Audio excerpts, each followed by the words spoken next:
Ok, donc on va faire un petit chant en attendant.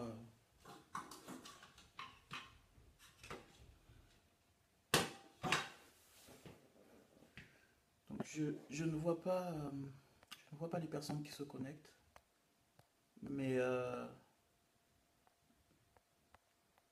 bonsoir à ceux qui sont là. J'espère qu'on va passer un bon moment ensemble. Faire un petit chant.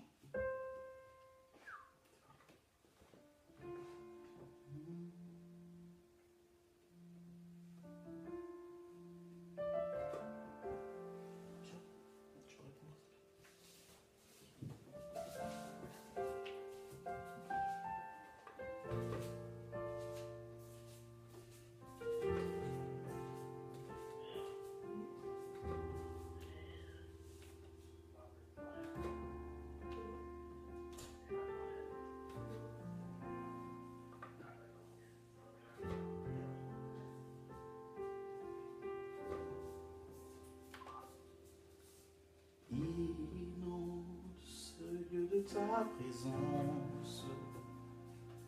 Nous avons besoin de toi. Inonde ce lieu de ta présence.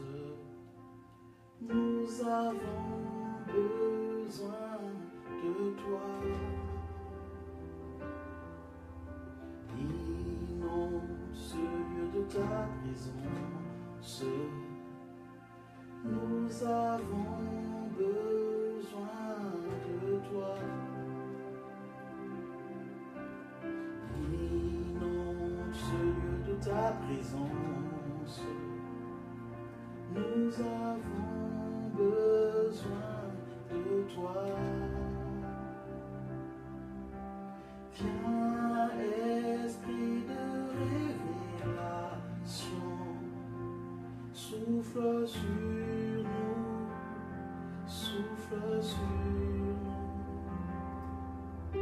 Viens, esprit de révélation, souffle sur nous, souffle sur nous. Viens, esprit de révélation, souffle sur nous, souffle sur nous. Inonde ce temps de ta présence. Nous avons besoin de toi. Inonde ce temps de ta présence. Nous avons besoin de toi.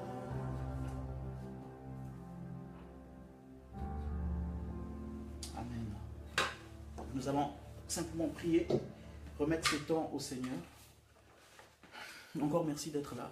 Seigneur, merci pour ces temps de partage. Merci pour ce temps de communion. Merci parce que tu veux que nous puissions vivre de ta parole. Que ces instants soient sous ton contrôle dans le nom de Jésus. Que tu donnes les mots, les paroles, Seigneur, que ce soit un temps béni pour la seule gloire de ton nom. Père, que tes révélations, que ton Saint-Esprit soit présent au nom de Jésus. Béni sois-tu. Amen. Donc,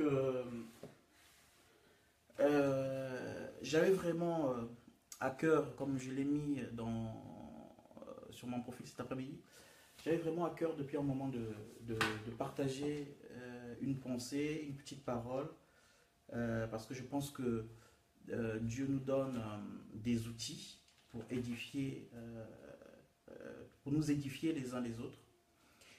Et Dieu ne nous demande pas de garder ce que nous avons pour nous, mais ou d'attendre d'être, je ne sais pas à quelle étape, à quel niveau pour pouvoir parler de lui. Mais le peu que nous avons, nous pouvons le partager parce qu'il y a des gens qui ont besoin. Et donc, je voulais vraiment partager quelques petites pensées. Et donc ce soir, je vais partager un thème qui est tu dois vivre. Qui est tu dois vivre. Nous devons vivre. Nous avons besoin de vivre. Et tu dois vivre comme je dois vivre. Et Dieu veut que je vive, Dieu veut que tu vives. Le désir de Dieu, c'est que nous sortons du péché pour venir à la vie de Dieu. Le désir de Dieu, il dira même, obéissez à vos parents pour vivre longtemps. Donc le désir, le but de Dieu, c'est qu'on vive. Et ce soir, donc, pour être rapide, on va prendre notre Bible, parce que nous on se base sur la Bible. Ce que nous voulons partager, c'est sur la base de la parole de Dieu qui est la Bible. Et vous qui êtes là, je vous invite à prendre vos Bibles parce qu'il faut lire ensemble ce que nous allons partager. Que ce ne soit pas des choses qui sont en dehors de la Bible, mais que ce soit des choses qui sont dans la Bible. Donc, on va lire un passage qu'on connaît et qu'on cite beaucoup. C'est le passage de Matthieu 4:4. Matthieu chapitre 4, verset 4. C'est un passage qu'on connaît, qu'on cite beaucoup et qu'on cite souvent d'ailleurs avant de partager un message. On prend souvent ce passage. On l'oublie des fois dans la journée ou tout le long pendant un mois, 6 mois, on peut l'oublier. Mais juste avant de donner un message, une prédication, souvent on le lit ce passage. Et donc, on aimerait le lire ensemble. Donc, Matthieu, chapitre 4, verset 4. Je lis la version, la bonne nouvelle. La bonne nouvelle, donc c'est la version parole de vie. Donc, je lis la parole. Jésus lui répondit, dans les livres saints, on lit, le pain ne suffit pas à faire vivre l'homme. Celui-ci a besoin aussi de toutes les paroles qui sortent de la bouche de Dieu. Je vais lire une autre version, Matthieu 4, verset 4. Alors, je vais commencer à partir du verset 1 pour qu'on comprenne bien. Alors, Jésus fut emmené par l'Esprit dans le désert pour être tenté par le diable. Il jeûna 40 jours et 40 nuits, puis il eut faim. Le tentateur s'approcha de lui et dit, « Si tu es le Fils de Dieu, ordonne à ces pierres de devenir des pains. » Alors Jésus répondit, « Il est écrit, l'homme ne vivra pas de pain seulement, mais de toute parole qui sort de la bouche de Dieu. » L'homme ne vivra pas de pain seulement, mais de toute parole qui sort de la bouche de Dieu. Donc ça c'est Jésus qui répond à Satan qui dit, l'homme ne vivra pas de pain seulement, mais il vivra aussi des mots, des paroles qui sortent de la bouche de Dieu. Et donc, le but de Dieu, comme j'ai dit, c'est que tu vives, c'est que je vive. Dieu ne veut qu'aucun périsse, mais que tous parviennent à la vie. J'aime pas souvent les messages où on prend l'exemple de Uza pour dire, attention, tu vas mourir. Attention, voilà. Dieu nous appelle à la vie. C'est vrai que Uza a vécu une situation où il est mort, mais la volonté première de Dieu, c'est que je sois béni, que tu sois béni et qu'on vive. Donc ce verset nous dit que l'homme ne vivra pas de pain seulement, mais de toute parole qui sort de la bouche de Dieu. L'homme dont il est parlé ici a deux parties. Il y a la partie visible et la partie invisible. Et chacun de nous a besoin de vivre. Je pense que s'il y a quelqu'un qui dit qu'il ne veut pas vivre, ce serait du mensonge. Aujourd'hui, on voit l'immigration, des personnes qui fuient la guerre, des personnes qui fuient la torture, la famine. Pourquoi? Parce que les gens ont besoin de vivre. Tout le monde a besoin de vivre. Si je mange tous les jours, c'est parce que j'ai besoin de vivre. Si tu manges tous les jours, c'est parce que tu as besoin de vivre. Donc ce passage parle de l'homme, comme Jésus est en train de dire, l'homme ne vivra pas de pain seulement, mais de toute parole qui sort de la bouche de Dieu. Donc il dit de pain seulement. Ça veut dire que s'il y a le mot seulement, ça veut dire que l'homme vivra de pain. Donc ça c'est la partie physique de l'homme. Mais il y a une autre partie qui est invisible, qui est spirituelle, où il est dit, il vivra de la parole qui sort de la bouche de Dieu. Le pain qui va nourrir la partie visible est visible. C'est une matière. Mais la parole de Dieu qui va nourrir la partie invisible, la parole n'est pas visible. Je peux entendre une parole, je peux lire une parole, mais elle n'est pas du tout visible. Donc, Jésus n'est pas en train de dire qu'il ne faut pas manger le pain. Jésus n'est pas en train de dire que l'homme n'a pas besoin de pain. Mais il dit, l'homme n'a pas seulement besoin de pain, mais il a aussi besoin de vivre de la parole de Dieu. Donc, tous ensemble, on a un corps, on a besoin de manger. Par contre, toutes les personnes qui mangent du pain ne vivent pas forcément la vie dont il est parlé dans la partie invisible.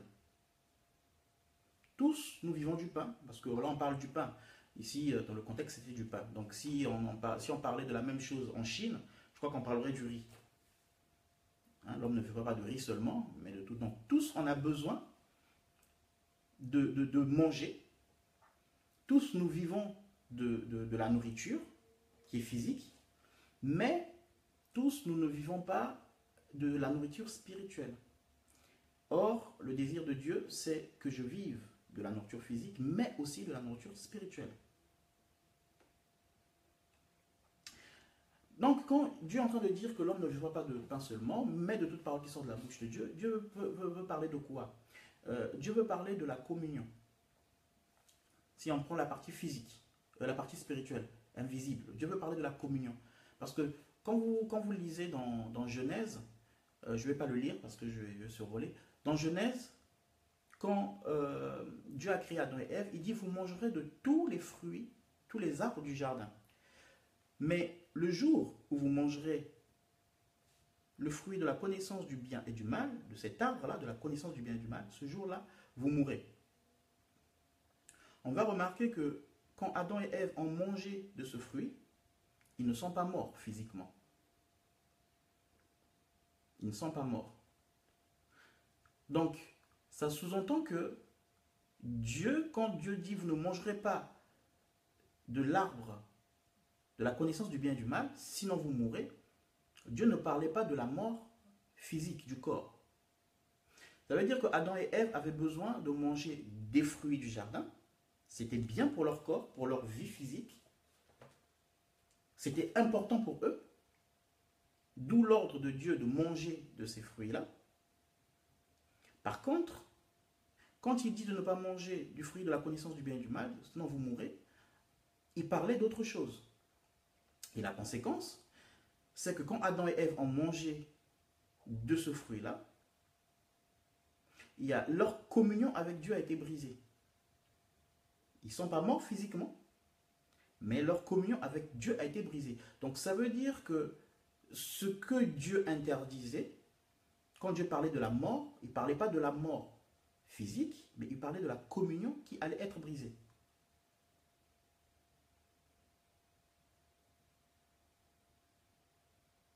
Autrement dit, le jour où vous mangerez de cet arbre, votre communion avec moi sera brisée.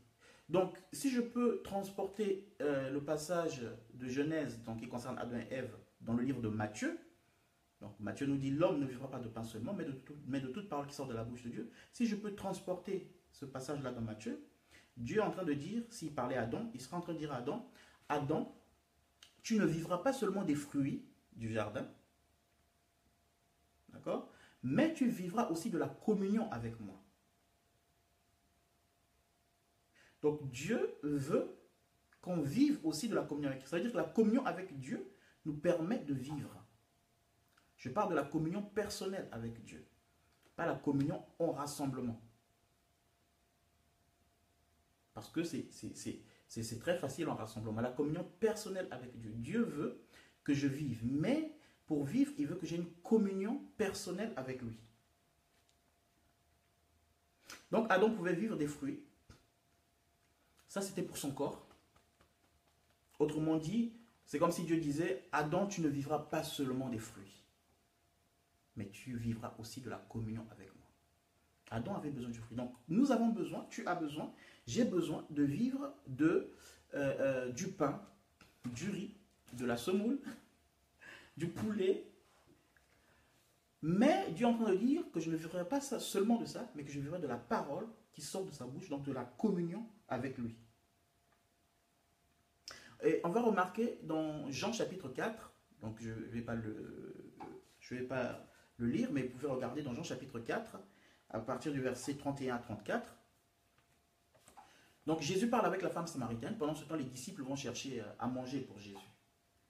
Et quand ils reviennent, Jésus est en train de discuter avec cette femme-là. Et la Bible dit que les disciples pressèrent Jésus de manger ce qu'il avait ramené. D'accord?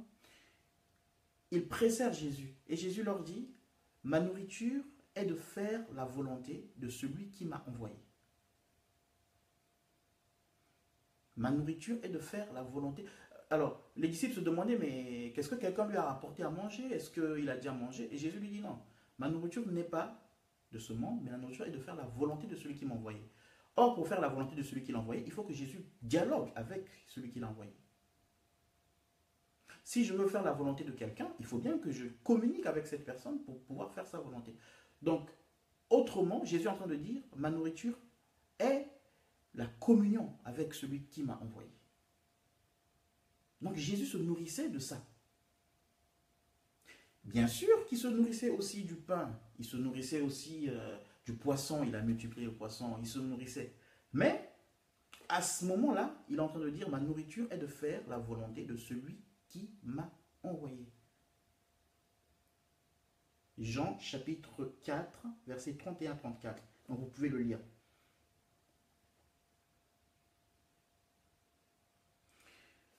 Donc, il y a une nourriture qui est invisible, qui est celle qui nourrit l'âme, qui nourrit l'esprit, pardon. Et il y a une nourriture qui est visible, qui nourrit le corps. Mais je me suis posé la question de savoir, bon, si notre corps est nourri, c'est parce qu'à un moment donné, nous sommes nés. À un moment donné, je suis né, à un moment donné, tu es né. Donc, dès qu'il y a naissance, il y a besoin de vie. On va remarquer pour les femmes, quand une femme est enceinte, elle attend un bébé, il y a certains plats qu'elle ne mange plus. Il y a certaines charcuteries, par exemple, qu'elle ne mange plus. Pourquoi? Parce que le bébé a besoin de vivre. Par contre, il y a certains aliments que la femme va privilégier. Pourquoi? Parce qu'il faut que l'enfant puise dans la ressource de sa maman. Pourquoi une maman enceinte va privilégier certaines nourritures? Parce que en elle, il y a eu une naissance. Tant qu'il n'y a pas de naissance, on n'a pas besoin de parler de vie, de vivre ou de vie. Quelque chose qui n'est pas né n'a pas besoin de vivre. Donc, quand Jésus est en train de dire l'homme ne vivra pas de pain seulement, c'est parce que l'homme existe déjà. Donc, il a besoin du pain. Il a besoin du pain parce qu'il existe. Donc, il a besoin de vivre. Ce qui ne vit pas n'a pas besoin, ce qui n'existe pas n'a pas besoin de vivre. Autrement dit, l'esprit aussi, qui doit vivre de la parole de Dieu, à un moment donné, il faut que l'esprit soit vivant. Sinon, on n'a pas besoin de le faire vivre. Parce que dans ce passage, ce qui est important, le mot qui est important, c'est vivre. L'homme ne vivra pas de pain seulement. Il ne vivra pas de pain seulement, mais il vivra de la parole qui sort de la bouche de Dieu. Le mot qui est important, c'est le mot vivre. Et on ne peut pas on n'a pas besoin de faire vivre quelque chose qui n'existe pas. Ou quelque chose qui n'est pas né. Et Dieu a besoin que je vive parce que je suis né. Mes parents avaient besoin que je vive parce que j'étais né. Donc ils me nourrissaient parce que j'étais né. Donc quand il est dit que l'homme vivra de la parole qui sort de la bouche de Dieu, là on a dit qu'il s'agit de l'homme invisible, de l'esprit. Mais à un moment donné, il faut que l'esprit soit d'abord né. Le problème qu'on a souvent dans nos églises ou entre nous, c'est que des fois nous nourrissons des esprits qui n'existent pas, qui ne sont pas nés. Quand Jésus va rencontrer Nicodème, Nicodème vient le voir de nuit. Jésus dira, il faut naître d'eau et d'esprit. Il faut naître d'eau et d'esprit. Donc, il faut naître d'esprit. Une fois qu'on est né d'esprit, puisqu'il y a une naissance, donc forcément il y a une vie, et là on a besoin de nourrir l'esprit qui est né. La difficulté, c'est que des fois, on nourrit des esprits qui ne sont pas nés. Et on s'étonne de ne pas voir du résultat dans la vie des gens. C'est-à-dire qu'on dit, ah, mais pourtant, on a exhorté le frère, pourtant, on prêche souvent, pourtant, il fréquente une église. Pourtant, cette personne va à l'église tous les dimanches. Pourtant, cette personne chante à la chorale. Pourtant, cette personne prêche. Pourtant, cette personne exhorte. Oui. Pourtant, cette personne reçoit des enseignements. Pourtant, cette personne est à l'école biblique. Elle écoute la parole de Dieu depuis. Mais pourquoi il n'y a pas de changement? Oui, mais est-ce que cette personne a fait la rencontre? Est-ce que l'esprit est né avant de parler, de vivre de la parole qui sort de la bouche de Dieu? Donc souvent, on va se retrouver dans une réunion, on va dire, ok Seigneur, l'homme ne vivra pas de pain seulement, mais de toute parole qui sort de la bouche de Dieu. Seigneur, alors je veux recevoir et être nourri de la parole qui sort de ta bouche.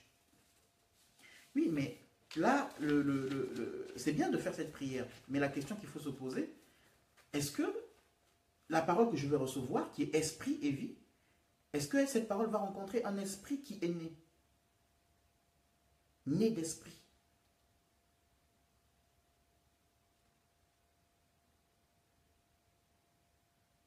Parce qu'en réalité, je peux écouter la parole de Dieu, mais si je ne suis pas né d'esprit, il ne se passe rien.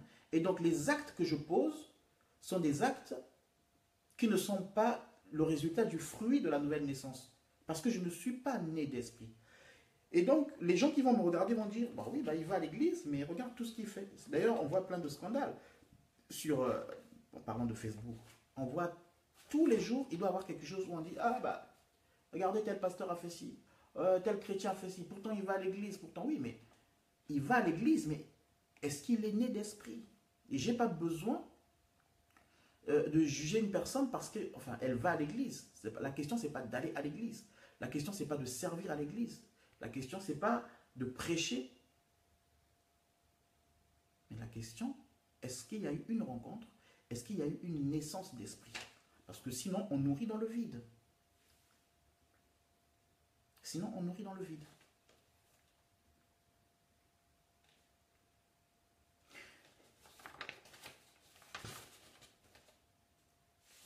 Alors, dans Thessaloniciens, il est dit, Thessaloniciens, 1 Thessaloniciens chapitre 5 verset 23. Il est dit, donc, que le Dieu de paix vous sanctifie lui-même tout entier, et que tout votre être, et là l'apôtre Paul va dire, l'esprit, l'âme et le corps, soient conservés irrépréhensibles lors de l'avènement de notre Seigneur Jésus-Christ. Donc, il est parlé ici d'esprit, parce que nous avons un esprit. Nous avons un esprit. Paul parle de l'esprit. Donc, Dieu veut d'abord travailler dans notre esprit. Mais comment Dieu va travailler dans notre esprit? Dieu va travailler dans notre esprit par son esprit. Quand il est dit que l'homme vivra de la parole qui sort de la bouche de Dieu, et bien cette parole qui est esprit va travailler dans notre esprit.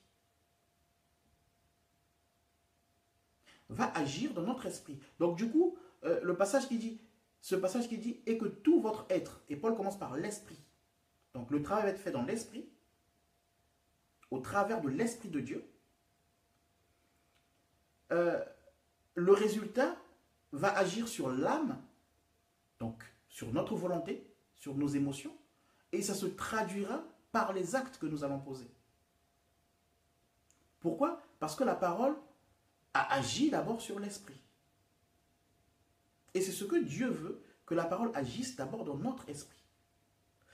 Et pour que la parole agisse sur notre esprit, il faut que l'esprit, que nous soyons nés d'esprit. Que nous soyons nés d'esprit. Et quand je dis nés d'esprit, c'est d'esprit de Dieu. Parce que nous sommes esprit, Nous avons un esprit. Dieu aussi est esprit. Et donc, par ce moyen, nous pouvons communiquer avec Dieu. Dieu peut agir dans nos vies à travers l'esprit parce que c'est un point commun. Et donc, le but de Dieu, c'est d'abord agir sur notre esprit. À ce moment-là, Dieu peut nourrir notre esprit. Donc, la parole de Matthieu, chapitre 4, peut être valable à ce moment-là. Parce que Dieu nourrit notre esprit. Il nous nourrit par sa parole à travers son esprit, qui se connecte à notre esprit. Et le résultat va se traduire dans notre âme, qui sera en paix, dans notre âme qui pourra gérer nos émotions, nos sentiments, notre volonté. Et dans le visible, ça se traduira par les actes que nous allons poser. Parce qu'une fois que notre volonté est conforme à la parole de Dieu, parce que l'Esprit de Dieu agit sur notre esprit, qui envoie des instructions à notre âme, et l'âme agit, et cela se traduit par les actes que nous allons poser. Des actes d'enfants de Dieu. Des actes des personnes qui ont reçu l'Esprit.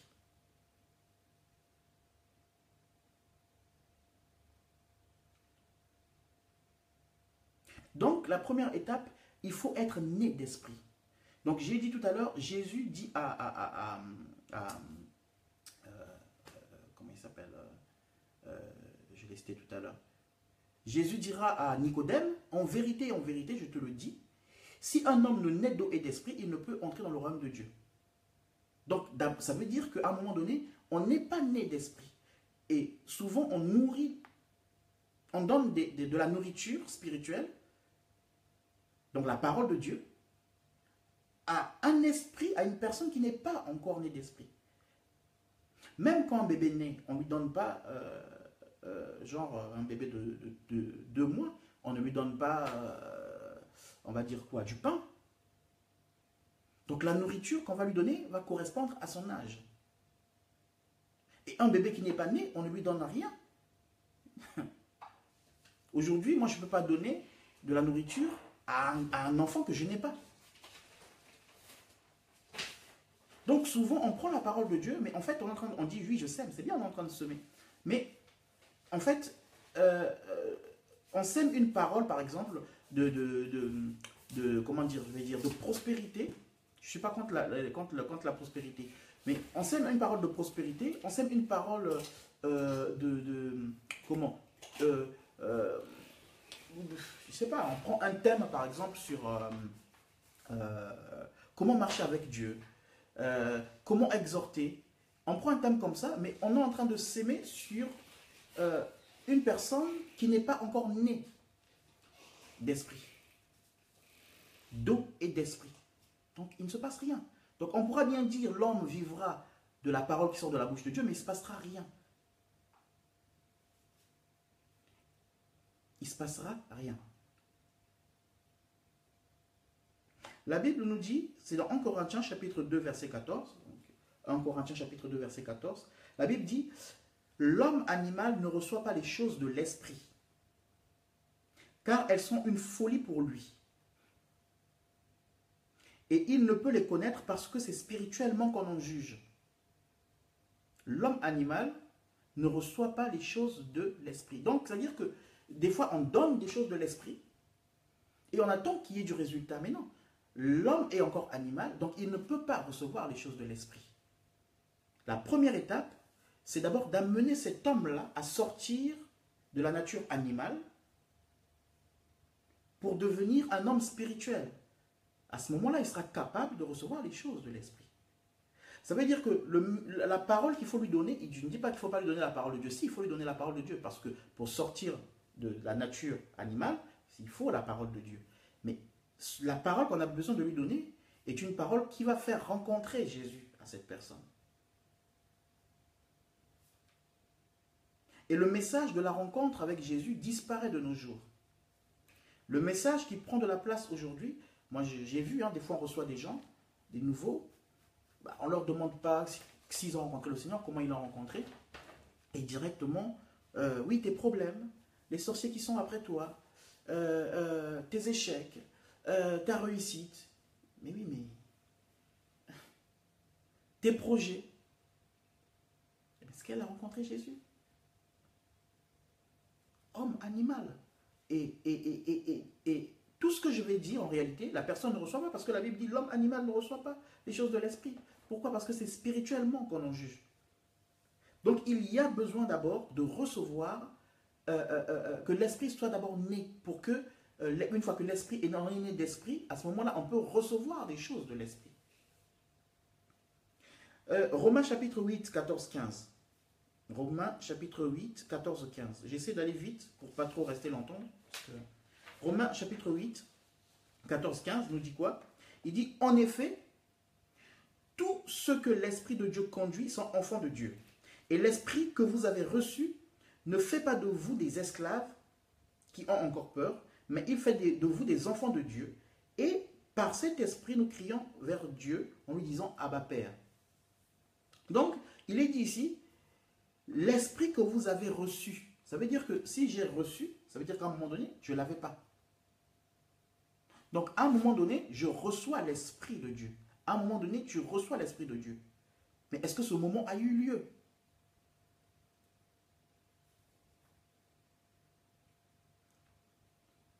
Comme je reçois l'Esprit de Dieu, j'ai donc besoin de vivre de la parole qui sort de la bouche de Dieu. Parce que j'ai reçu l'Esprit de Dieu. Et pour entretenir l'Esprit de Dieu dans ma vie, pour entretenir mon esprit qui est maintenant un avec l'Esprit de Dieu, j'ai besoin de la parole qui sort de la bouche de Dieu. Parce que l'Esprit de Dieu ne se nourrit que de la parole de Dieu, de sa propre parole. Pas d'une autre parole. Donc, Romain nous dit, vous et l'Esprit que vous avez reçu. L'Esprit que vous avez reçu, mais vous l'avez reçu quand, cet Esprit, en réalité? On l'a reçu à la nouvelle naissance. On l'a reçu quand on a reçu Jésus. Quand je reçois Jésus dans ma vie, quand je dis Seigneur, viens dans mon cœur, mais le Seigneur vient dans mon cœur sous la forme du Saint-Esprit. Je ne vois pas un homme comme on voit dans les photos ou vidéos, avec des longs cheveux qui vient et qui ouvre mon cœur, qui rentre dans mon cœur. Mais c'est sous la forme du Saint-Esprit que le Seigneur Jésus vient dans nos vies. Et donc là, Paul dit l'Esprit que vous avez reçu. Donc il y a une étape, c'est de recevoir l'Esprit. Et comme je viens de le dire, nous vivons souvent sans beaucoup vivent ou nous vivons des fois sans être passés par la nouvelle naissance. Mais, donc ça veut dire que nous ne sommes pas nés, mais nous voulons vivre. Mais nous recevons la parole pour vivre. Mais il y a besoin, la parole ne nourrit rien, parce qu'il n'y a rien. Il n'y a pas eu de naissance, simplement.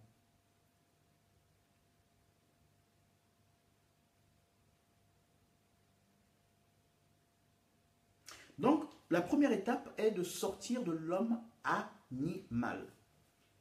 Comment sortir de l'homme animal? La première étape, c'est de naître d'esprit. Comment naître d'esprit? Pour que la parole de Matthieu 4,4 s'applique dans ma vie, ou s'applique dans ta vie, l'homme ne vivra pas de pain seulement, mais de toute parole qui sort de la bouche de Dieu. Donc, pour que tu vives de ce qui sort de la bouche de Dieu, il faut d'abord que tu naisses spirituellement. Parce que ce qui sort de la bouche de Dieu est esprit et spirituel. Et pour être nourri de ce qui est spirituel, il faut que j'ai quelque chose de spirituel. D'accord, le pain, tout le monde pourra se nourrir du pain, puisque nous sommes tous nés d'une maman. Notre chair a besoin du pain. Par contre, l'esprit, il faut aussi naître d'esprit. Et à Nicodème dira, est-ce qu'il faut que je retourne dans le ventre de ma maman pour que je renaisse à nouveau? Jésus lui dira non. Là, il est parlé d'une autre naissance, la naissance spirituelle. Donc, comment sortir de l'état d'homme animal? Jésus dira, donc toujours à Nicodème, car Dieu a tant aimé le monde qu'il a donné son Fils afin que quiconque croit en lui ne périsse point, mais qu'il ait la vie. Donc pour sortir de cet état d'homme animal, la première chose, c'est amener les gens à croire, à recevoir Jésus, à abandonner le péché, à changer de direction, à inviter Jésus dans leur vie pour marcher selon lui. Ça, c'est la première étape. Si cette étape n'est pas faite, même si j'amène quelqu'un dans l'église, ou même si j'enseigne quelqu'un qui accepte d'être enseigné, qui accepte, je dis bien, qui accepte d'être enseigné, mais si elle n'a pas fait cette étape de laisser son péché, de décider de suivre Jésus, eh bien, je serai en train de donner de la nourriture spirituelle dans le vide, parce qu'il n'y a pas eu de naissance. Donc la première étape, c'est de recevoir Jésus. C'est d'accepter Jésus. C'est d'abandonner le péché pour suivre Jésus. Et là, on pourra penser à comment cette personne doit faire pour vivre spirituellement. Ça, c'est la première étape. Et dans Apocalypse, chapitre 3, verset 19-20, qu'est-ce qu'il est dit? Apocalypse, chapitre 3, 19 et 20, il est vraiment important, très intéressant ce verset. On va voir le lien qu'il y a entre ce verset d'Apocalypse 3 et le verset de Matthieu 4, 4. Apocalypse 3, 19, 20. Qu'est-ce qu'il dit? Il dit, donc c'est le Seigneur qui parle, Dieu qui parle, il dit, moi je reprends et je châtie tout ce que j'aime. Donc si Dieu nous châtie aussi, c'est parce qu'il nous aime. Des fois on dit, oui, pourquoi Dieu a permis ça? Pourquoi Dieu a fait ça? Pourquoi? Ouais, Dieu dit, je châtie parce que je t'aime. C'est comme quand je châtie, quand je punis les enfants, parce que je les aime, simplement. Et que je n'ai pas envie qu'elles fassent des bêtises. Comme moi, mon père me punissait. Ah, il vraiment me punissait. Hein. Mon père m'a... Et aujourd'hui, je remercie. Il n'est pas là. Et la punition que j'ai reçue, ça fait de moi ce que je suis. Ça m'a évité de peut-être me retrouver en prison aujourd'hui. Donc, c'était bénéfique pour moi. Et Dieu est en train de dire ici, moi, je reprends et je châtie tout ce que j'aime. Alors, il dit, aie donc du zèle et répands-toi. Ça veut dire que le châtiment de Dieu doit nous amener à la repentance. Souvent, ça nous ramène à la révolte. Beaucoup de personnes disent, mais oui, pourquoi Seigneur? Pourquoi si? Si tu existais, pourquoi si? Oui, mais le châtiment de Dieu, le but, c'est que je prenne conscience et que je revienne à lui. Donc, il dit, je châtie ce que j'aime, aie donc du zèle et repens-toi. Alors, le verset qui suit dit quoi? Voici, je me tiens à la porte et je frappe. Si quelqu'un entend ma voix et ouvre la porte, j'entrerai chez lui, je souperai avec lui et lui avec moi. C'est intéressant de voir que... Alors, Jésus est en train de dire, je rentrerai chez lui, je souperai avec lui et lui avec moi. Si quelqu'un entend ma voix, ouvre, je rentrerai. Quand il va rentrer, il va faire quoi? Il va souper. Je souperai avec lui et lui avec moi. J'ai dit tout à l'heure que Jésus, quand il rentre dans notre vie, c'est sous la forme de l'esprit. Parce qu'on ne le voit pas. Et si Jésus apparaît chez moi, je vois un homme apparaître chez moi frappé, il dit, je suis Jésus. Avec les photos que je vois de Jésus, je vais paniquer, quoi. Et je ne pense pas que je vais ouvrir, voilà. Parce que Jésus est esprit. Donc, dans ce passage, il dit, si quelqu'un entend ma voix, il ouvre, j'entrerai chez lui, je mangerai avec lui. Il y a une autre version qui dit, je mangerai avec lui et lui avec moi. Donc, Jésus ne dit pas, je rentrerai chez lui et je vais chasser tout ce qu'il y a, ou je rentrerai chez lui et je lui donnerai, je ne sais pas quoi, j'amènerai dans son cœur des voitures, j'amènerai dans son cœur, où je lui donnerai, je ne sais pas, il ne parle pas d'autre chose qu'il va apporter dans le cœur. Il dit, j'entrerai, mais ce que je ferai, c'est que je vais souper avec lui et lui, il va souper avec moi. Pourquoi Jésus dit ça? Et Jésus va souper quoi? Pourtant, il vient, il rentre dans notre cœur, il va souper quoi? Est-ce qu'il va souper ce que nous préparons dans notre cœur? La Bible dit, le cœur de l'homme est tortueux par-dessus tout. Donc, ce qui est dans notre cœur est tortueux. Est-ce que Jésus va entrer dans notre cœur pour souper ce que nous avons dans le cœur? Non. Jésus entre dans notre cœur et il apporte sa nourriture et il soupe sa nourriture avec nous. Il mange sa nourriture avec nous. À ce moment-là, le verset de Matthieu 4, 4 qui dit « L'homme ne vivra pas de pain seulement, mais de toute parole qui sort de la bouche de Dieu » veut dire que l'homme vivra de la parole qui sort de la bouche de Dieu. Veut dire que l'homme soupe avec Jésus. Veut dire que Jésus est déjà dans le cœur. Et donc, quand l'homme reçoit la parole qui sort de la bouche de Dieu, l'homme mange cette parole avec Jésus. Parce que la parole de Dieu, pour la comprendre, comme elle est esprit ou pour la vivre, il n'y a que Jésus, il n'y a que l'Esprit de Dieu qui peut nous donner d'être capable de vivre cette parole-là. Donc il faut au préalable qu'on ouvre la porte, que l'Esprit de Dieu rentre en nous et que l'Esprit soupe avec notre esprit. Mais il va souper quoi? Il va souper la parole qui sort de la bouche de Dieu. Et à ce moment-là, quand je mange cette parole, quand je la reçois, je vis. Or, il y a beaucoup de personnes qui soupent tout seuls.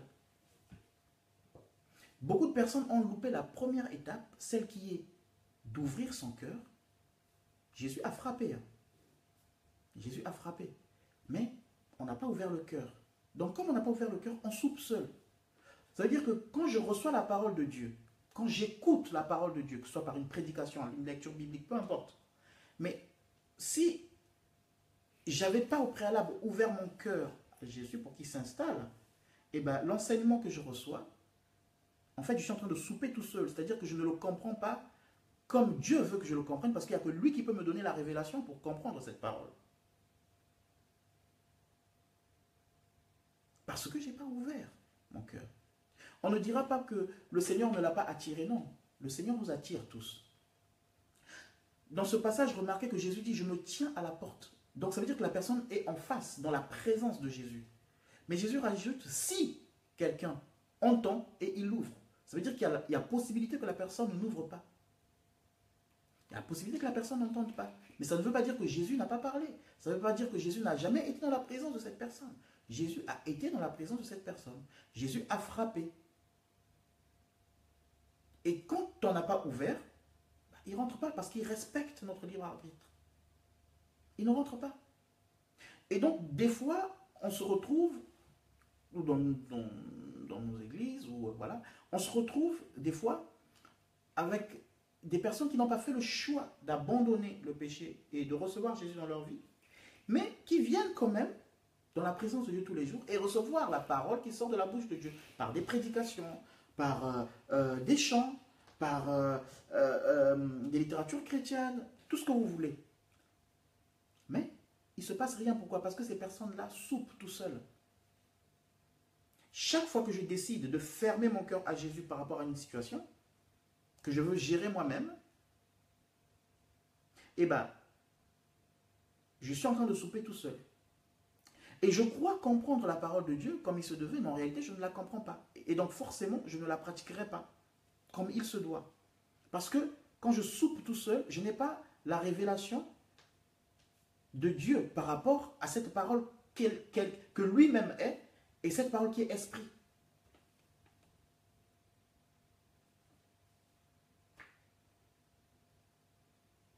Nous avons d'abord besoin d'ouvrir notre cœur. Jésus frappe. Il frappe. Et ça, ce n'est pas seulement un message pour les personnes qui n'ont pas encore rencontré Jésus. C'est un message pour tout le monde. Parce que dans certaines situations, des fois, moi aussi ça m'arrive, on refuse d'ouvrir la porte à Jésus par rapport à une situation. Et on refuse, hein, mais on prend quand même des versets de la Bible, donc des paroles de Jésus, et on veut les comprendre. Mais finalement, on les comprend, donc spirituellement, on les mange, mais on les mange à notre façon, sans la révélation de Christ, parce qu'on a refusé de l'ouvrir, la porte. Et donc ce verset n'a pas de sens. Matthieu 4,4, l'homme ne vivra pas de pain seulement, mais de la parole qui sort de la bouche de Dieu. À ce moment-là, ça n'a pas de sens. Parce que là, tu ne vis pas, tu ne reçois pas. Tu crois pouvoir vivre, recevoir pour vivre, mais tu ne reçois pas. Parce que tu interprètes par toi-même. Tu n'interprètes pas par le Saint-Esprit. Parce que tu ne soupes pas avec lui. Parce qu'il n'est pas dans ton cœur. Parce que tu n'as pas ouvert d'abord la porte au préalable.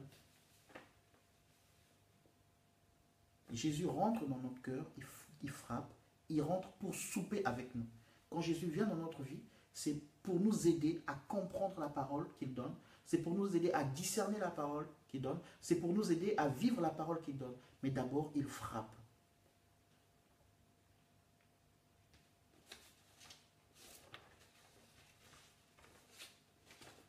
Donc, une fois qu'on a reçu le Seigneur, qu'il est dans notre cœur, il frappe à la porte. Si j'ouvre mon cœur, il rentre, il soupe avec moi. Mon esprit devient un même esprit avec l'Esprit de Dieu. À ce moment-là, mon esprit a besoin, donc qui est régénéré, a besoin d'être nourri de la parole de Dieu, de l'entretenir par la parole de Dieu. Et Jésus qui est rentré en moi, aura besoin chaque jour de souper, de manger, mais il ne vit que de sa parole. Donc j'ai besoin maintenant chaque fois de lire la parole de Dieu. J'ai besoin chaque fois d'écouter la parole de Dieu. J'ai besoin chaque fois d'écouter des prédications ou d'étudier simplement, ou d'écouter des louanges. Parce que l'esprit que j'ai reçu ne vit que de sa parole.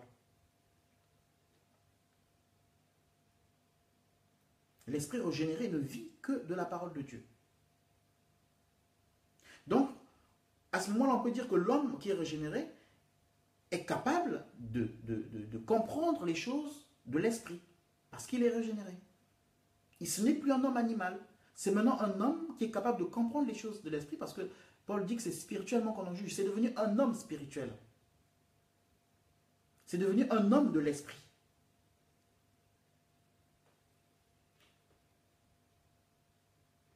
Maintenant, comment vivre de la parole qui sort de la bouche de Dieu? Matthieu 4,4, c'est notre texte de base. Il dit, l'homme ne vivra pas de pain seulement, mais de toute parole qui sort de la bouche de Dieu. Comment vivre de la parole qui sort de la bouche de Dieu? On a parlé de nourriture, je reviens là-dessus. C'est important, de nourriture. Le mot, c'est vivre. Nous avons tous besoin de vivre. Je ne pense pas qu'il y ait quelqu'un qui ait envie de mourir. Physiquement, on a besoin de vivre. Et d'ailleurs, on mange pour vivre. Le matin, quand on se réveille, on dit, ah, qu'est-ce qu'on va manger aujourd'hui? Il faut peut-être sortir de la nourriture pour demain. Donc on prévoit, parce qu'il faut qu'on mange, qu'on soit en bonne santé, dans le seul but de vivre. Quand je prépare mes plats et que j'assaisonne, que ce soit super bon, je veux que ce soit bon parce que j'ai envie de bien les manger, dans le but de vivre. L'objectif final, c'est de vivre. Mais est-ce que c'est le même souci qu'on a pour préparer ou pour nourrir notre esprit, puisque nous sommes régénérés maintenant? Nous avons maintenant l'Esprit de Dieu en nous. Notre esprit maintenant a besoin de vivre de la parole de Dieu. Je disais des fois le matin, dans la journée, des fois, j'appelle mon épouse et je dis, ah, est-ce que tu as sorti quelque chose? Parce que moi, j'ai rien sorti ce matin. Elle dit, ah non, on n'a rien sorti. Ok. Donc, dans la journée, je pense déjà à ce qu'on doit manger le soir. Parce que le corps a besoin, je me dis, mon corps a besoin de manger. Mais je disais aussi, c'est bizarre parce que, à ma connaissance, peut-être que c'est arrivé déjà, mais je ne m'en souviens pas. C'est ce que je disais, mais j'ai jamais appelé au travail pour dire, on partage quoi, on mange quoi spirituellement ce soir? On partage quel passage biblique ce soir? Donc, des fois, le souci qu'on a pour notre corps, le manger de notre corps, n'est pas le même souci pour la nourriture spirituelle, l'esprit qui est né et qui a besoin de vivre aussi. Il y a des esprits qui sont affamés. Dans la vie des enfants de Dieu, il y a des esprits qui sont affamés, qui souffrent de famine. Des esprits régénérés qui sont nés de Dieu, mais qui souffrent de famine, qui souffrent de malnutrition. Parce que simplement, la soif que nous avons, ou le désir que nous avons de préparer à manger, ce n'est pas le même désir pour notre corps, ce n'est pas le même désir que nous avons préparé à manger pour notre esprit. Mais Dieu veut que ton esprit vive. Dieu veut que mon esprit vive, parce qu'il est né. Et il vivra que de la parole qui sort de la bouche de Dieu.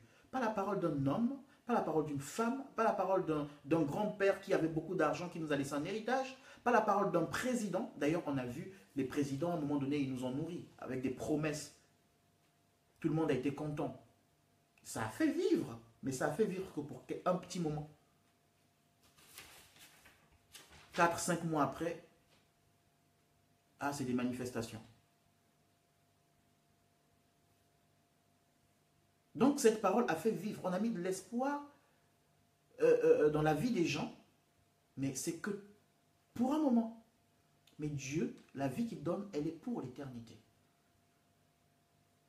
Et donc, j'ai vraiment besoin de vivre de la parole de Dieu. Alors, comment vivre de la parole de Dieu qui sort de la bouche de Dieu? La méditation de la parole de Dieu. Chose très importante. Et encore un verset qu'on cite beaucoup. Josué, lis cette parole. Médite-la jour et nuit, afin que tu réussisses. On la cite beaucoup, beaucoup, beaucoup, beaucoup. Mais si nous lisions la parole, si nous la méditons, pas lisons je vais dire, mais méditons, si nous méditions la parole, comme il est demandé à Josué, jour et nuit, il n'y aurait pas tous les dégâts que nous vivons et tout le mauvais témoignage que nous propageons. Il y aurait beaucoup de discernement dans ce que nous faisons, dans les choix que nous faisons. Donc, première chose, la méditation de la parole de Dieu, la lecture de la parole de Dieu. Ce que je suis en train de faire, c'est une exhortation, mais tout le monde peut le faire. Dieu donne la capacité à tout le monde. Simplement, il faut méditer, il faut étudier, il faut lire la parole de Dieu, et il faut chercher à comprendre. Il faut demander à l'Esprit de nous expliquer certaines choses. Et il faut prendre du temps, il y a un prix à payer. Il n'y a pas une élite que Dieu a choisie qui doit se mettre devant sur l'estrade et parler, et une autre, enfin, un groupe de personnes qui sont là, qu'eux, ils viennent que pour écouter. Non, Dieu me donne sa parole et il me donne la capacité d'en parler parce que c'est une vie. Il dit que vos vies soient des lettres qui sont lues des hommes. Bah, ce n'est pas seulement la vie des pasteurs ou des prophètes c'est ta vie. La vie de tout le monde doit être une lettre. Ça veut dire que la vie de tout le monde doit enseigner. Ta vie peut enseigner, ma vie doit enseigner. Comment elle va enseigner? Bah, il faut que j'étudie la parole de Dieu, personnellement.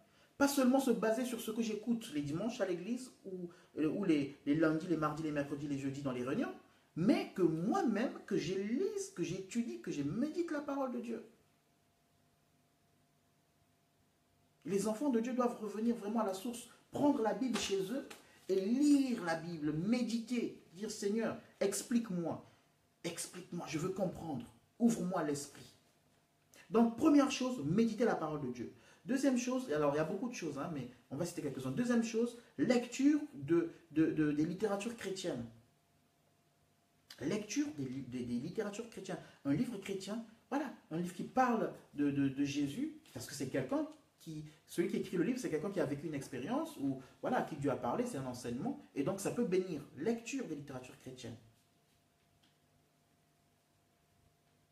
Quand on fait des études universitaires ou peu importe, on va à la bibliothèque parce qu'on veut se cultiver, on veut savoir. Et bien c'est pareil, quand on aime Dieu et qu'on veut réussir avec Dieu, et ben on prend des bouquins qui parlent de Dieu et on les lit. Et comment juger ce qui est écrit dedans? Parce que la Bible dit que l'homme spirituel juge de tout. Comment juger que ce qui est écrit dans ces bouquins-là est vrai par rapport à la parole de Dieu? La Bible nous parle des chrétiens de Béret qui examinaient les Écritures pour savoir si ce qu'on leur disait était exact. Donc quand je prends un livre chrétien, un livre qui parle de Dieu, de Jésus, quand je le lis, eh bien, il faut que j'ai ma Bible pour vérifier si ce qui est écrit est biblique.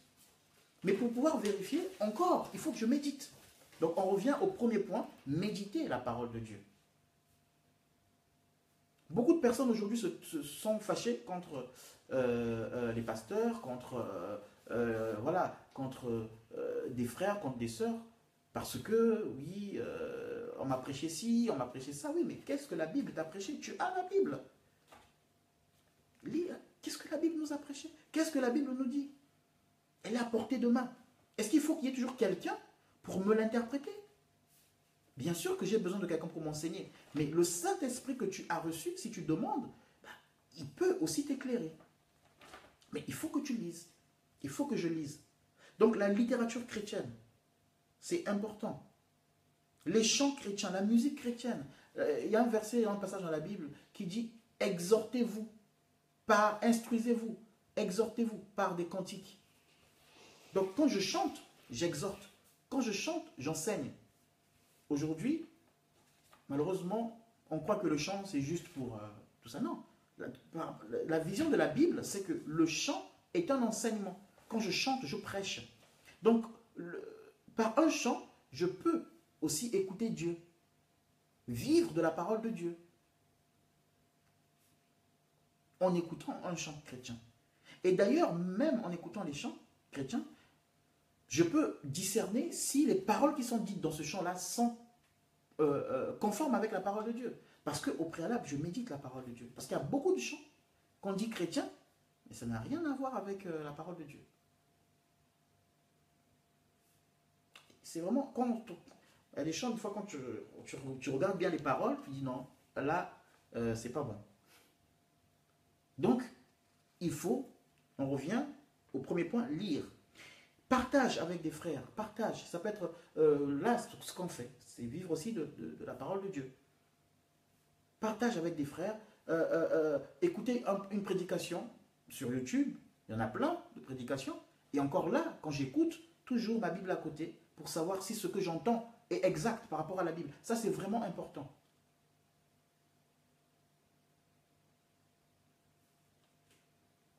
Et la prière.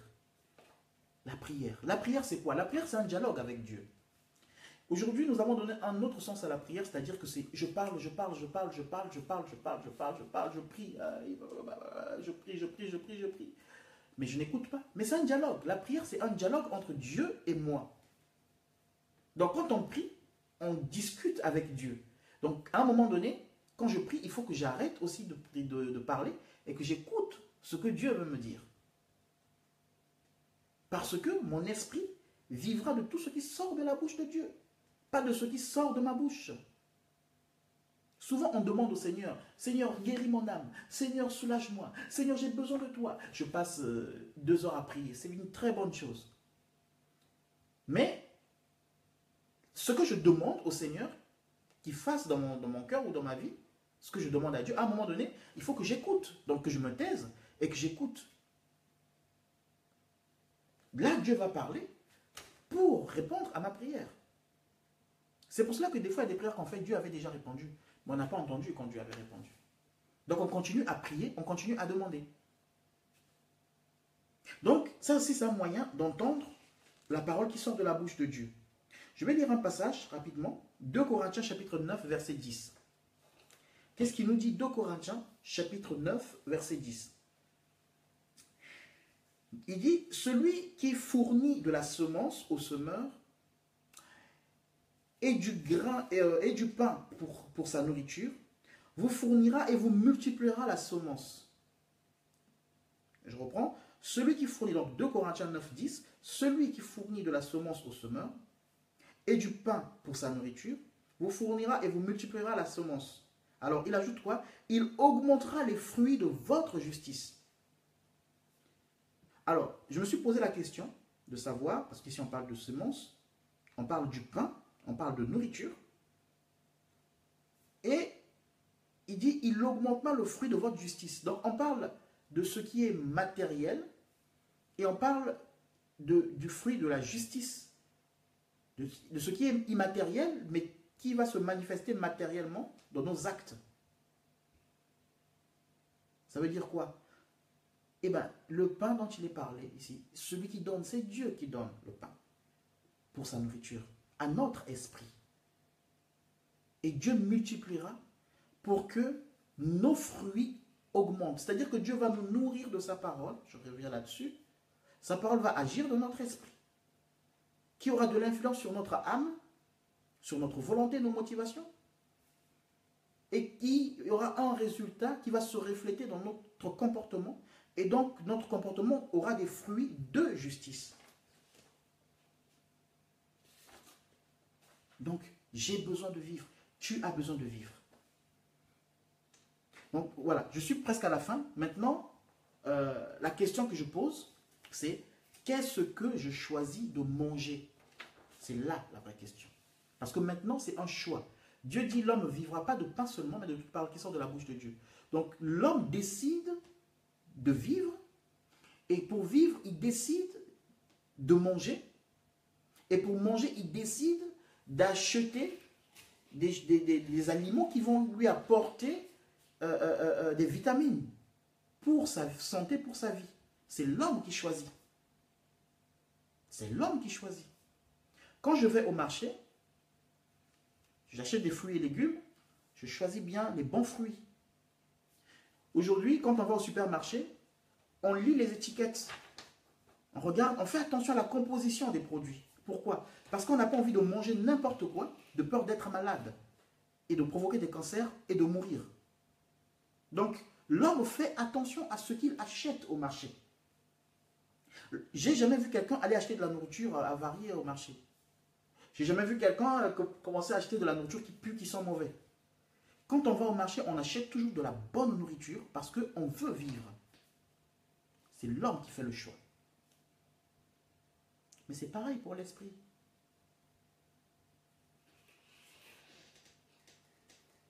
C'est pareil pour l'esprit. Dieu me donne la capacité de choisir quand je vais dans un endroit ce que je veux recevoir, ce que je vais entendre, la parole que je vais entendre. Parce que ce n'est pas toute parole qui sort sur la base biblique.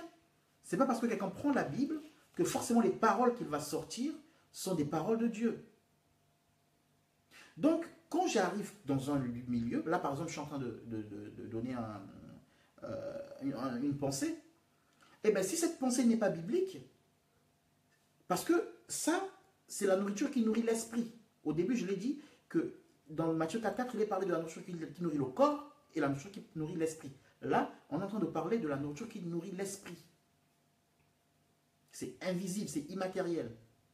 Donc si ce que je suis en train de dire n'est pas de Dieu, si je dis des choses qui ne sont pas de Dieu, il faut être capable de se dire non, je ne reprends pas ces choses-là. Parce que je n'ai pas envie de polluer mon esprit. Parce que je n'ai pas envie que mon esprit soit malade. Parce que ce qu'on va manger spirituellement va affecter notre vie spirituelle, notre esprit. Et malheureusement, beaucoup d'enfants de Dieu qui ont reçu l'esprit régénéré, qui sont nés de Dieu, se nourrissent des fois de la nourriture qui est pourrie, spirituelle, spirituellement parlant. Des prédications pourrites.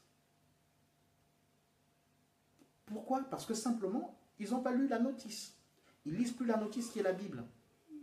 Donc, ils ne se rendent pas compte. Ça paraît être bon. C'est comme quand on achète des plats cuisinés au supermarché. Ça, c'est bon. C'est agréable à manger. Mais quand on lit la composition, on le voit bien dans certains reportages qui passent à la télé, quand on lit la composition, on se rend compte que y a des choses sanitairement qui ne sont pas bien. Donc, qui vont nous rendre malades à la langue. Mais c'est parce qu'on n'a pas lu la composition. On n'a pas lu l'étiquette.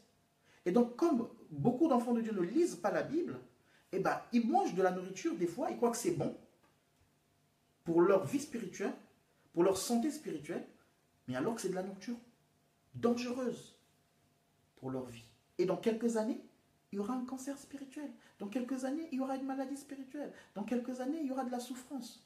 Nous avons la possibilité de faire le choix. De la même manière que je choisis au marché ce que je mange, comment je veux nourrir mon corps, eh ben, je peux choisir comment je veux nourrir mon esprit. Il faut refuser des messages où on dit, toi, tu as fait ci, toi, tu ne vas pas réussir, toi, tu vas vivre tel malheur, toi, si tu... Non. Ton esprit doit refuser ça.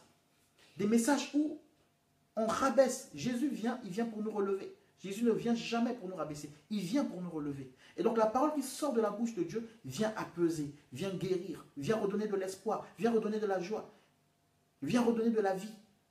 Si un message qui est censé sortir de la bouche de Dieu ne donne pas la vie, ferme tes oreilles spirituelles.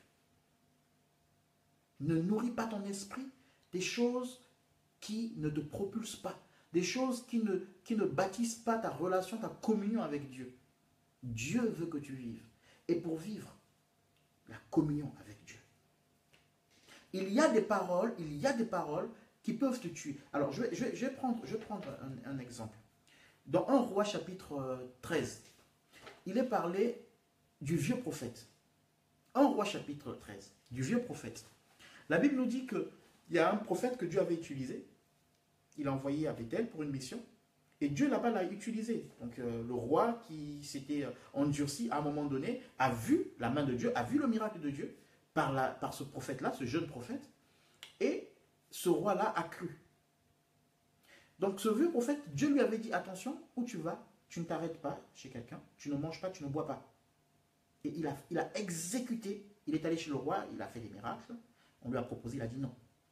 Mais au retour, il croise, la Bible dit, un vieux prophète. Et le vieux prophète le fait revenir. Donc, il lui dit, bon, Dieu m'a parlé. Il dit, un ange m'a parlé. Et il m'a dit que tu dois revenir, manger, t'asseoir, manger, et après tu continueras ton voyage. Et ce jeune prophète qui avait bien reçu la parole de Dieu, et la parole qu'il avait reçue de Dieu s'est confirmée, puisque dans ce qu'il avait vécu avant avec ce roi-là, ça prouvait que Dieu lui avait parlé, que Dieu était avec lui. Mais qu'est-ce qu'il fait? Comme là c'est un vieux prophète qui parle, ce que la Bible dit, c'était un vieux prophète, c'était un prophète du Seigneur, attention. Mais comme la Bible dit que c'était un vieux prophète qui parlait, lui il a dit, bon, un vieux prophète qui parle, il est sûrement plus ancien que moi, il connaît mieux que la parole que moi, Dieu lui parle plus que moi, Dieu l'utilise plus que moi, et bien je vais l'écouter. Et la Bible rajoute que ce vieux prophète mentait. Donc il est reparti. Il a mangé avec ce prophète. Et pendant qu'il mangeait, l'Esprit de Dieu saisit cet homme, ce vieux prophète qui a menti, mais l'Esprit de Dieu le saisit quand même. L'Esprit de Dieu le saisit. Et là, il dit, tu as désobéi à la parole de Dieu. Tu vas mourir. Et donc, en allant, un lion l'a tué sur la route. Un lion l'a tué sur la route. Alors, le vieux prophète a sorti une parole de sa bouche. Mais est-ce que c'était la parole de Dieu? Parce qu'on a dit que la parole de Dieu nous permet de vivre. Mais là, lui, c'était pas pour la vie. Là, lui, il est mort. Donc, est-ce que cette parole était de Dieu ou pas de Dieu? Elle n'était pas de Dieu. Pourtant, c'est un homme de Dieu qui a donné cette parole. Donc, il est important de savoir que Dieu te parle, que Dieu me parle, et Dieu met des signes pour nous prouver qu'il nous parle. Et il est important de discerner dans la voix d'un ancien, d'un prophète, d'un pasteur, de discerner que c'est Dieu qui parle à travers lui ou c'est pas Dieu. Parce que la parole que Dieu donne, c'est une parole de vie. Mais Dieu utilise qui il veut. Il utilise un homme, il utilise une femme, il a même utilisé un âne. Donc maintenant, c'est à moi de discerner que cette parole-là, que cet homme-là me donne, elle vient de Dieu ou elle ne vient pas de Dieu. Mais pour discerner, je ne veux pas discerner en fonction de son ancienneté dans le Seigneur. La base de discernement, ce n'est pas comment il s'est converti. Ma base de discernement, ce n'est pas comment je le vois marcher, comment il prêche, est-ce qu'il prêche bien, quand il prie pour les gens sont guéris. Ce n'est pas ça. Pour discerner, il faut demander à Dieu. Seigneur, est-ce que ce qu'il a dit vient de toi ou ne vient pas de toi? Parce que ce qui vient de toi doit me faire vivre. Et moi, j'ai envie de vivre. Parce que si ça ne vient pas de toi, je vais mourir. Ou un aspect dans ma vie peut mourir. Un aspect. Donc la parole qui sort de la bouche de Dieu donne la vie. On le voit avec Joseph. Donc dans Genèse chapitre 41, 37 à 38, donc je vais m'arrêter là. Pharaon fait un rêve, un songe, donc tout le monde connaît cette histoire. Et il a besoin d'une réponse, d'une explication. Personne ne peut lui expliquer. Et là, on fait venir Joseph qui est en prison. Et Joseph a l'esprit de Dieu. Et quand Joseph arrive, il parle à Pharaon. Et Pharaon comprend que ça, c'est les paroles du Seigneur. Et qu'est-ce que Pharaon dit? La Bible dit, donc dans Genèse 41, verset 37 à 38, la Bible dit, ces paroles, donc les paroles de Joseph, plurent à Pharaon et à tous ses serviteurs. Et Pharaon dit à ses serviteurs, trouverions-nous un homme comme lui, ayant en lui l'Esprit de Dieu? Ah, parce que la parole que Joseph avait donnée était une parole de vie, qui sortait de la bouche de Dieu. Et Dieu utilise Joseph, mais c'est une parole de Dieu. Et c'est une parole de vie. C'est une parole qui donne une solution à toute une nation. C'est une parole qui donne une réponse à toute une nation. Vous voyez? C'est une parole de vie. Et une parole de vie, on voit que Pharaon reconnaît. Il dit, est-ce que trouverions-nous un homme comme celui-ci qui a en lui l'Esprit de Dieu? Donc, il parle de l'Esprit, il parle de l'invisible. On lui donne une parole, et dans cette parole, il y a un esprit qui conduit cette parole. Et Pharaon comprend que dans cette parole, il y a Dieu. Dans cette parole, derrière, il y a un esprit. Et l'esprit qui a cette parole, c'est un esprit de Dieu Pourquoi? Parce que c'est une parole de vie. Qu'est-ce que je décide de manger? C'est à toi de décider de ce que tu dois manger spirituellement. De la même manière que tu décides de ne pas manger un McDo parce que ce n'est pas bon pour la santé, de la même manière que tu décides de manger 5 fruits et légumes parce que 5 fruits et légumes c'est bon pour la santé. Et d'ailleurs, vous voyez, même Dieu, fait, vous voyez, même les scientifiques qui rejoignent Dieu, Dieu au départ, il voulait que l'homme mange que des fruits et légumes. Adam devait vivre des fruits du jardin. Donc, de la même manière que tu choisis des fruits et des légumes, je suis sûr que beaucoup d'entre nous, quand nous mangeons des fruits, on pense à notre santé. Ça, c'est dans la tête, ça. Moi, personnellement, quand je mange des fruits, je me dis, ça va me faire du bien à ma santé. Parce que c'est ce qu'on nous apprend. Donc, de la même manière que tu choisis de manger des fruits et légumes pour ta santé, choisis aussi la parole qui va te donner la vie. Dieu ne dit pas que tu n'entendras pas de mauvaises paroles. Si, on entendra des mauvaises prédications, on entendra des mauvaises exhortations, on entendra parce que même là, en prêchant, je peux faire une mauvaise interprétation. Je peux donner une mauvaise parole parce que simplement j'ai mal compris un passage. Ça, c'est normal, ça arrive. Mais tu as le Saint-Esprit, l'Esprit que vous avez reçu. Et comme cette parole est esprit, l'Esprit que tu as reçu peut te donner de discerner ce qui vient de Dieu et ce qui ne vient pas de Dieu, et en méditant la parole de Dieu. Voilà. Donc, Dieu veut que tu vives, Dieu veut que je vive, Dieu veut vraiment qu'on vive de son esprit. Et c'est sur la parole de Dieu. Qu'on vive de sa parole et c'est sur la base de la parole de Dieu qui est la Bible. Voilà ce que je voulais partager. Que Dieu nous aide tous, on a tous besoin. Et voilà. Donc, soyez bénis. Je vais juste prier. Seigneur, merci pour ces instants. Merci pour ce temps de partage, de communion. Vraiment, donne-nous de vivre par ta parole, au nom de Jésus. Nous refusons toutes les paroles qui ne te glorifient pas, qui nous amènent à la mort, et nous voulons des paroles de vie, parce que nous voulons vivre, Seigneur. Là où nous avons mangé de la nourriture spirituelle polluée, contaminée, Seigneur, nous te demandons pardon. Nous prions simplement afin que tu nous purifies, que tu nous sanctifies, que tu sanctifies notre esprit, notre âme et notre corps dans le nom de Jésus, et que nous puissions vivre de toi, Seigneur. Merci. Béni sois-tu au nom de Jésus. Amen. Que Dieu vous bénisse. Merci encore pour ces temps de partage. Et une très bonne nuit. Bonne soirée. Merci.